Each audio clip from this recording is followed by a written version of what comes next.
কখনো কি গভীর রাতে নিঃশব্দে ভেবে দেখেছেন, যখন একজন মানুষ এই পৃথিবীর মায়া ছেড়ে চিরতরে চলে যায়, তখন তার আত্মা আসলে কাকে খোঁজে? মায়ের আঁচল, সন্তানের ডাক, নাকি জীবন সঙ্গীর স্পর্শ? প্রশ্নটি শুনতে সহজ হলেও এর উত্তর লুকিয়ে আছে এক গভীর, রহস্যময় ও অলৌকিক সত্যে, যে সত্য আত্মার প্রকৃত স্বরূপকে উন্মোচিত করে। এই গূঢ় প্রশ্ন একদিন উদয় হয়েছিল স্বয়ং মাতা সীতার মনে।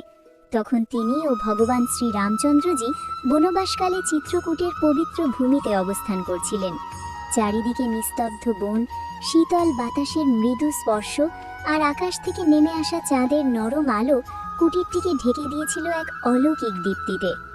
সেই পবিত্র নীরবতার মধ্যেই সীতাদেবীর হৃদয়ে জাগল এক প্রশ্ন, যা শুধু তার নয়, সমগ্র মানব জাতির।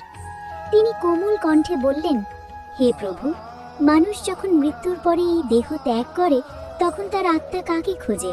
সে কি মায়ের স্নেহ খোঁজে, সন্তানের ভালোবাসা, নাকি তার জীবনসঙ্গীর সান্নিধ্য? এই প্রশ্ন শুনে ভগবান শ্রী রামচন্দ্রজি মৃদু হাসলেন, কিন্তু সেই হাসিতে আনন্দের চেয়েও ছিল গভীর অর্থ, যেন এক অনন্ত রহস্যের দ্বার খুলে গেল।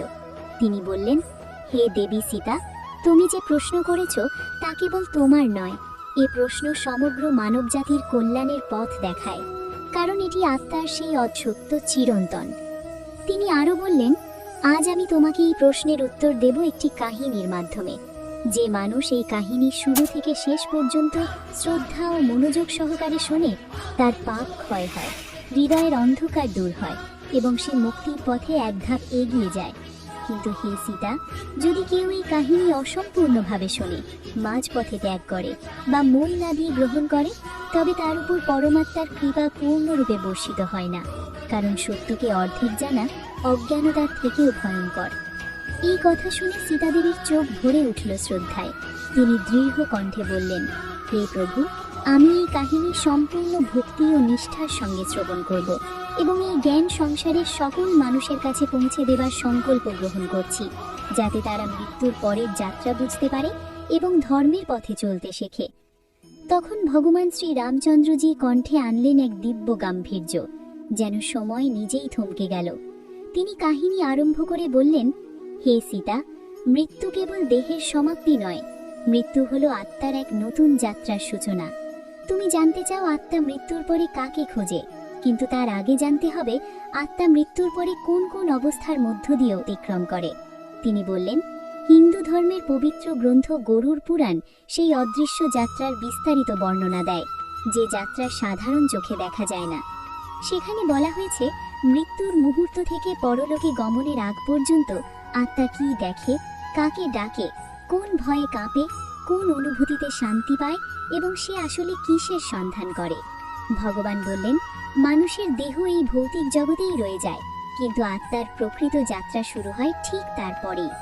আত্মা প্রথমেই তার প্রিয়জনদের স্মরণ করে, কিন্তু সে কাকে আগে খোঁজে, মা, সন্তান না জীবন সঙ্গী, তা এক গভীর রহস্য। এই রহস্য নির্ভর করে মানুষের সারা জীবনের কর্ম, তার সংস্কার এবং তার হৃদয়ের গভীরতম আবেগের উপর। তিনি আরও বললেন, মানুষ ভাবে সম্পর্ক কেবল দেহের সঙ্গে, কিন্তু আত্মার সম্পর্ক গড়ে ওঠে কর্ম ও অনুভূতির সঙ্গে। তাই মৃত্যুর পরে আত্মা কখনো মায়ের ডাক খোঁজে, কখনো সন্তানের, আবার কখনো জীবন সঙ্গীর। কে আগে আসে তা নির্ধারণ করে মানুষের জীবনের সত্যিকারের বন্ধন। এরপর ভগবান শ্রী রামচন্দ্রজি বললেন, এখন হে সীতা, আমি তোমাকে সেই অপূর্ব কাহিনী শোনাতে যাচ্ছি, যা জানায় আত্মা সর্বপ্রথম কাকে ডাকে এবং কেন। এই কাহিনী যেমন পবিত্র, তেমনি মানুষের জীবনকে আমূল পরিবর্তন করার ক্ষমতা রাখে।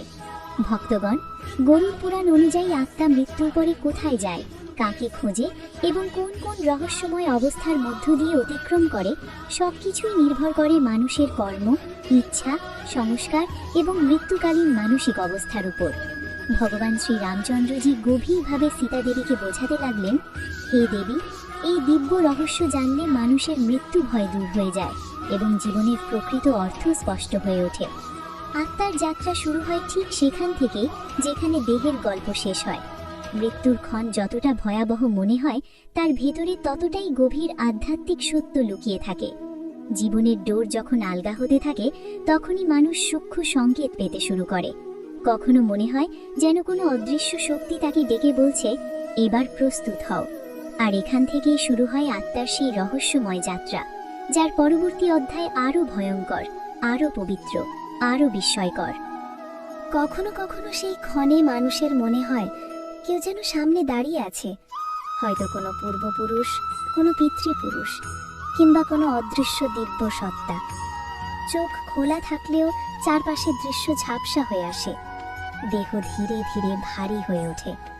পায়ের আঙুল থেকে শুরু করে এক অদ্ভুত শীতলতা ক্রমশ উপরের দিকে উঠতে থাকে। হাঁটু, বুক, কণ্ঠ, যেন জীবন নিজেই ধীরে ধীরে পিছিয়ে যাচ্ছে, নিজেকে গুটিয়ে নিচ্ছে। শ্বাস তখন আর নিয়ম মানে না, কখনো খুব দ্রুত, আবার হঠাৎ করেই অস্বাভাবিক ধীর হয়ে যায়। আর ঠিক সেই মুহূর্তে যখন জীবনের শেষ প্রদীপ নিভে যাওয়ার পথে এক প্রবল অদৃশ্য শক্তির ঢেউয়ের সঙ্গে আত্মা দেহ ছেড়ে বেরিয়ে আসে। কিন্তু আত্মা তখনও তা বুঝতে পারে না। তার মনে হয় সবকিছু ঠিকই আছে, সে এখনো বেঁচে আছে। সে নিজের পরিবার, পরিজনদের দেখতে পায়, শোনে কান্নার শব্দ, বুক ফাটা আহাজারি, হাত পা আছড়ে পড়ার শব্দ। আত্মা এগিয়ে যেতে চায়, ছুঁতে চায়, কিছু বলতে চায়, কিন্তু কেউ তাকে অনুভব করে না। বিস্ময়ে সে হতবাক হয়ে যায়। সে বলতে চায়, আমি এখানেই আছি, কাঁদো না, কিন্তু তার কণ্ঠ শূন্যতার মধ্যে মিলিয়ে যায়। তখন আত্মা আতঙ্কে কেঁপে ওঠে। কখনো দরজার কাছে গিয়ে দাঁড়ায়, কখনো জানালার ধারে ভেসে যায়, আবার কখনো প্রিয়জনের স্বপ্নে প্রবেশ করে সান্ত্বনা দেয়। ভয় পেও না, আমি ভালো আছি। এটাই আত্মার বিভ্রমের অবস্থা, কারণ সে তখনও নতুন দেহ পায়নি, আবার পুরনো পৃথিবী ছেড়ে যাওয়ার নির্মম সত্যটাও মানতে পারেনি। ভয়, মায়া আর টান সব একসঙ্গে তাকে জড়িয়ে ধরে। যারা জীবনে সজ্জন, সত্যপরায়ণ, দয়ালু ও ধর্মনিষ্ঠ, তাদের আত্মা দেহ ছেড়ে যায় খুব সহজে। কোনো ভয় নেই, কোনো যন্ত্রণা নেই, ঠিক যেন শান্ত নদী নিঃশব্দে সাগরে মিশে গেল। কিন্তু যারা লোভ, মোহ, ক্রোধ আর পাপে ডুবে থেকেছে, তাদের জন্য এই বিচ্ছেদের মুহূর্ত ভয়াবহ হয়ে ওঠে। দেহ আর আত্মার টান এতটাই গভীর হয় যে বিচ্ছেদ হয়ে দাঁড়ায় অসহনীয় যন্ত্রণার নাম। দেহ ধীরে ধীরে ঠান্ডা হয়ে যায়, চোখ স্থির হয়ে থাকে, শ্বাস প্রশ্বাস থেমে যায়। তবুও আত্মা ভাবে হয়তো সবই স্বপ্ন। ঘরের ভেতর কান্নার শব্দ আরও তীব্র হয়। আত্মা ছটপট করে, কথা বলতে চায়, কিন্তু সে কেবল বাতাসের মধ্যে ভেসে বেড়ায়। ঠিক তখনই ভগবান শ্রী রামচন্দ্রজি মাতা সীতাকে বলেন, হে দেবী, এই বিভ্রমের মধ্যেই আসে সেই ভয়ঙ্কর মুহূর্ত। আত্মা অনুভব করে কোনো প্রবল শক্তি তার দিকে এগিয়ে আসছে। ভয়ও লাগে, আবার এক অদ্ভুত আকর্ষণও টানে। এই সময়েই প্রকাশিত হয় মৃত্যুর দেবতা যমের দূতেরা। কিন্তু মনে রেখো হে সীতা, সব আত্মার জন্য যমদূত একরকম নয়। শ্রী রামচন্দ্রজি বলেন, যদি আত্মা পুণ্যবান হয়, যদি তার কর্ম শুদ্ধ হয়, যদি সে দান, সত্য, সেবা ও ভক্তিতে জীবন কাটায়, তবে তার কাছে যে দূতেরা আসে তারা হয় সুন্দর, তেজস্বী ও দিব্য। তারা আত্মাকে স্পর্শ করে সম্মানের সঙ্গে, ঠিক যেন কোনো রাজাকে রাজযাত্রায় নিয়ে যাওয়া হচ্ছে। সেখানে নেই ভয়, নেই অন্ধকার, শুধু আলো, শান্তি আর এক অদ্ভুত প্রশান্তি। কিন্তু যেসব আত্মা পাপে ডুবে থেকেছে, যারা অন্যকে কষ্ট দিয়েছে, যারা নিজের কুকর্মে গর্ব করেছে, তাদের জন্য সেই মুহূর্ত ভয়াবহ হয়ে ওঠে। যমদূতদের উপস্থিতিতেই তাদের অন্তর কেঁপে ওঠে, তাদের কঠোর কণ্ঠে আকাশ যেন ফেটে যায়। আত্মা তখন বুঝতে পারে কর্মফলের মুখোমুখি হওয়ার সময় এসে গেছে। সে কাঁদে, চিৎকার করে, করুণা ভিক্ষা করে, কিন্তু কর্মের শৃঙ্খল এতটাই ভারী হয় যে যমদূতেরা তাকে নির্মমভাবে ধরে টেনে নিয়ে যায়। এই যাত্রায় থাকে আর্তনাদ, থাকে হাহাকার, থাকে দগ্ধ করা অনুতাপ, আর আত্মাকে ভোগ করতে হয় নিজেরই কর্মের ফল। কিন্তু এটিই শেষ নয়, এ তো কেবল শুরু। এরপর আত্মার সামনে তুলে ধরা হয় সর্ববৃহৎ সত্য, তার সমগ্র জীবনের দর্পণ। ভগবান শ্রী রামচন্দ্রজি বলেন, হে দেবী, যখন আত্মা সেই দর্পণের সামনে দাঁড়ায়, তখন জীবনের প্রতিটি মুহূর্ত, প্রতিটি কথা, প্রতিটি কর্ম, সবকিছু একে একে স্পষ্ট হয়ে ওঠে। পুণ্য কর্মগুলো তার অন্তরে জাগিয়ে তোলে আলো, আনন্দ, শান্তি ও তৃপ্তির তরঙ্গ, আর ভুলগুলো সৃষ্টি করে ভয়, দুঃখ আর গভীর অনুশোচনার ঝড়। তখন আত্মা উপলব্ধি করে কোনো কর্মই কখনো বৃথা যায় না। এরপর যমদূতেরা বলে, এই পৃথিবীতে তোমার সময় শেষ। এখন যে পথ, তা সম্পূর্ণ তোমার কর্ম অনুসারেই নির্ধারিত। শেষ পর্যন্ত ভগবান শ্রী রামচন্দ্রজি বলেন, হে সীতা, মৃত্যু মানেই সবকিছুর সমাপ্তি নয়। গরুড় পুরাণে বলা হয়েছে, মৃত্যুর পর আত্মা প্রায় 13 দিন পর্যন্ত এই লোকেই অবস্থান করে, আর সেই 13 দিনের মধ্যেই তার ভাগ্যের পরবর্তী অধ্যায় ধীরে ধীরে রচিত হয়। কিন্তু এই সময়টি মোটেও সাধারণ নয়। মৃত্যুর পর প্রথম 3 দিন আত্মা সবচেয়ে বেশি বিভ্রান্ত অবস্থায় থাকে। তার মনে হয় সে এখনো জীবিত। সে নিজের বাড়িতে ঘোরাফেরা করে, পরিচিত দেয়াল, পরিচিত মানুষগুলোর দিকে তাকিয়ে থাকে, পরিবারের সদস্যদের নাম ধরে ডাকে, তাদের পাশে বসে ছুঁয়ে দেখার চেষ্টা করে, কিন্তু কেউই তাকে অনুভব করতে পারে না। এই অদৃশ্য হয়ে যাওয়ার অনুভূতি আত্মাকে সবচেয়ে বেশি আতঙ্কিত করে তোলে। যদি মৃত্যু হঠাৎ ঘটে থাকে বা অত্যন্ত যন্ত্রণাদায়ক হয়, তবে আত্মার অস্থিরতা আরও বেড়ে যায়। ভয়, কষ্ট আর অসমাপ্ততার বেদনা তাকে আচ্ছন্ন করে রাখে। সে বুঝতেই পারে না কিভাবে, কেন, কখন সবকিছু শেষ হয়ে গেল। এই সময় আত্মা যেন 2 জগতের মাঝখানে ঝুলে থাকে, না পুরোপুরি এই পৃথিবীতে, না পুরোপুরি পরলোকে। চতুর্থ দিন থেকে ধীরে ধীরে আত্মার মধ্যে এক নতুন সত্যবোধ জাগতে শুরু করে। সে অনুভব করতে শেখে সে আর দেহের অংশ নয়। যদি এই সময় পরিবার শাস্ত্রমতে ক্রিয়াকর্ম সম্পন্ন করে, প্রদীপ জ্বালায়, মন্ত্র পাঠ করে, পিণ্ড দান করে, তবে আত্মা গভীর স্বস্তি লাভ করে। তার মনে হয় অদৃশ্য কোনো ভার যেন ধীরে ধীরে হালকা হয়ে যাচ্ছে। অজানা ভয় একটু একটু করে প্রশমিত হয়। কিন্তু যেসব আত্মার ইচ্ছা অপূর্ণ থেকে যায়, যাদের মন এখনো মোহ ও টানে আবদ্ধ, তারা শান্ত হতে পারে না। তারা এদিক ওদিক ঘুরে বেড়ায়। কখনো প্রিয়জনের স্বপ্নে এসে কিছু বলতে চায়, কখনো ঘরের ভেতর হঠাৎ হালকা বাতাস বয়ে যায়, অকারণ এক মধুর সুগন্ধ ছড়িয়ে পড়ে। কখনো প্রদীপ নিজে থেকেই নিভে যায়, আবার কখনো নিভে যাওয়া প্রদীপ আচমকা জ্বলে ওঠে।